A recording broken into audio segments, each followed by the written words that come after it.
Today, we're going to dive into a single powerful question from Byron Reese's book, We Are Agora. And I'll warn you, it's one of those ideas that once you hear it, you can't really unhear it. It might just change how you think about, well, everything. So let me just start with the question the book hits you with on page 1. Are you one creature, or are you a walking, talking ecosystem made of trillions of living things? And boom, right away, you're forced to question the most basic thing you thought you knew, the idea of me. The book points out this absolutely bizarre reality we all just kind of ignore. You and your cells are actually different creatures. Your cells are living their own little lives. They're born, they work, they die, and yet somehow you are also here, using that exact same stuff. You're not just roommates in the same body, you're two totally different life forms, one laid right on top of the other. It's this strange, beautiful paradox of our existence, right? From a distance, you see a single, unified thing, like a fingerprint. But if you were to zoom all the way in, you'd realize it's actually made up of countless, distinct individual parts. And according to the book, that's us. That's you. The book gives us this other great way to picture it. Imagine you see a poster of a kitten. Cute, right?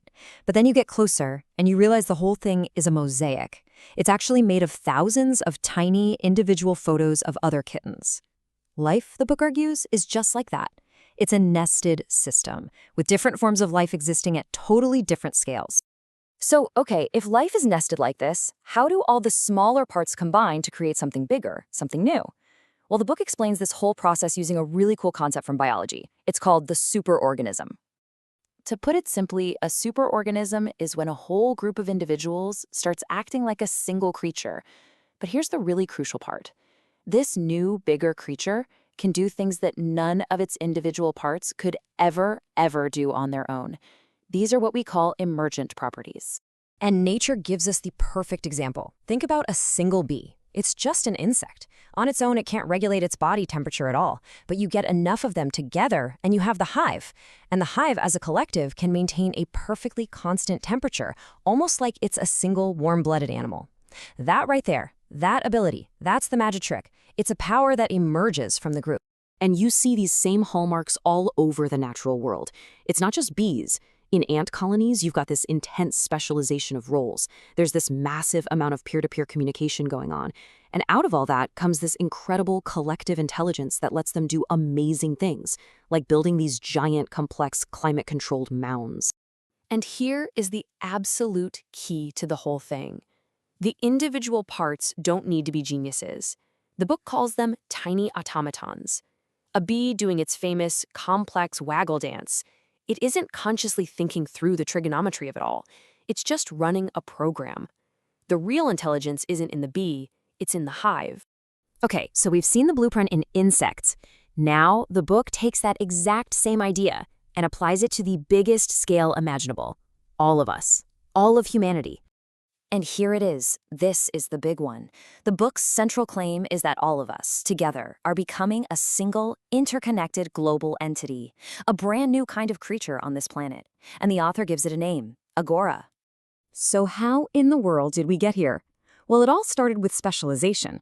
A hunter-gatherer, for instance, had to be a generalist. They had to know a little bit of everything just to survive. But a modern human? We're extreme specialists. We've basically traded in our individual self-sufficiency for what the book calls a deep, radical interdependence on everyone else. This is probably one of the most powerful examples in the whole book. Just think about a simple pencil, a plain old pencil. Get this, not one single person on this planet knows how to make it from scratch. It takes this huge global network of specialists and markets and supply chains all communicating and cooperating, most of the time without even realizing it. The pencil is like a physical monument to our collective interconnected brain. So when did this whole process shift into high gear? The book argues that there was a specific tipping point, a single invention that changed everything: the city. Cities created density, which forced more interactions, and that allowed our communication and our collective knowledge to just compound exponentially. See, cities aren't just collections of people. They're like massive hard drives of encoded information. The angle of a fireplace wall, the width of a sidewalk, the layout of a subway system, all these things hold generations of accumulated knowledge that silently guides how we act as a group, shaping us into something bigger. Okay, so this is a massive, pretty abstract idea.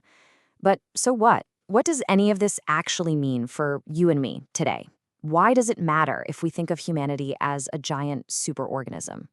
What's really wild is that this isn't some brand new sci-fi idea.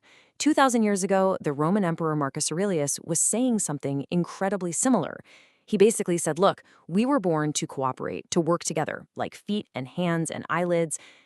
And this is where the whole thing becomes really personal. The strength of Agora, it isn't top-down. It's not driven by presidents or CEOs. It's powered by billions of tiny daily interactions. An engineer sharing a line of code, a driver letting another car merge into traffic, a teacher encouraging a student. Those small acts of cooperation, that's the real engine. The book shares this story that just perfectly illustrates the profound power of these small acts. It's about a man who had decided to end his life, but he left himself one final out, one last chance. That note was found after he jumped. It read, "I'm going to walk to the bridge. If one person smiles at me on the way, I will not jump." No one smiled. It's just a devastating reminder that our smallest connections, our most simple interactions, can literally be a matter of life and death. And that's the real takeaway here. Compassion, empathy, kindness, these aren't just bonus features. They're not just nice-to-haves. They are the fundamental mechanism that allows our human superorganism to function. They are the actual lifeblood of Agora. So what does this all mean for the huge challenges we're facing as a species?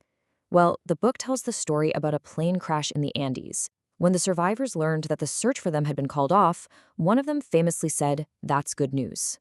Why? Why on earth would that be good news? Because it forced them to stop looking to the sky for a rescue plane and start looking to each other.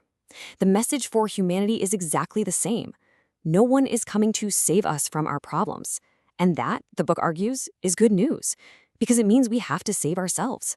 It's all on us. You see, this perspective doesn't make us insignificant cogs in a machine. It does the exact opposite. It makes every single one of our actions infinitely more meaningful. We are the individual cells of this new planetary being.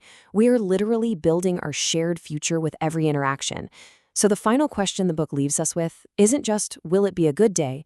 It's, will my actions today make this collective body stronger or weaker?